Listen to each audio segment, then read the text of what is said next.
Notre réseau de correspondants sur tous les continents, l'information telle qu'elle est vécue à l'étranger, telle qu'elle est vécue au Japon, avec Bernard Delattre à Tokyo pour Europe 1. Bonjour Bernard. Bonjour Mathieu. De quoi est-ce qu'on parle chez vous ?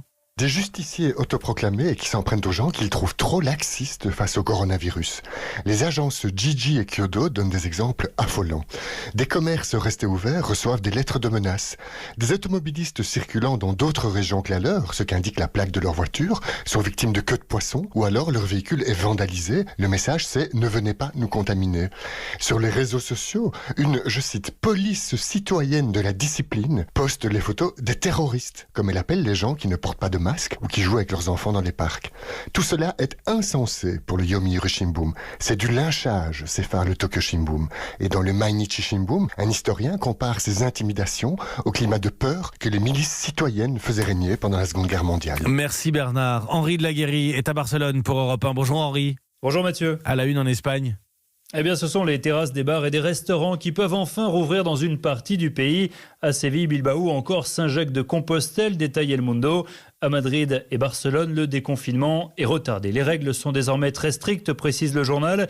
Les restaurants peuvent uniquement rouvrir leurs terrasses à la moitié de leur capacité et les salles intérieures doivent rester fermées.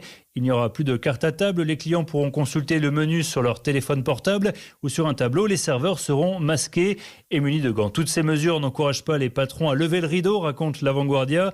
Pas rentable, se justifie un grand chef à Marbella. Peu de terrasses rouvriront en Galice, titre La Voz de Galicia. El País explique pourtant que la plupart des mairies permettent désormais aux établissements d'agrandir leurs terrasses et d'empiéter sur la voie publique. Henri de la Guérie à Barcelone pour Europe 1. Hélène Cole est à Berlin. Bonjour Hélène. Bonjour Mathieu. Que disent les médias chez vous ? À la une, ces images de manifestations qui se multiplient un peu partout en Allemagne contre les mesures anti-corona. Des rassemblements autorisés jusqu'à 80 personnes, mais dans les faits, les participants sont bien plus nombreux, s'inquiète la presse.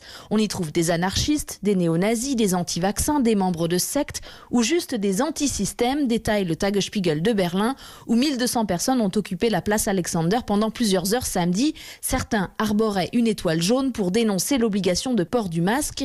À Cologne, des passants se sont fait arracher le leur. C'est le paradoxe de la prévention, explique le journal de Nuremberg, où une foule de 2000 personnes s'est entassée dans le centre-ville.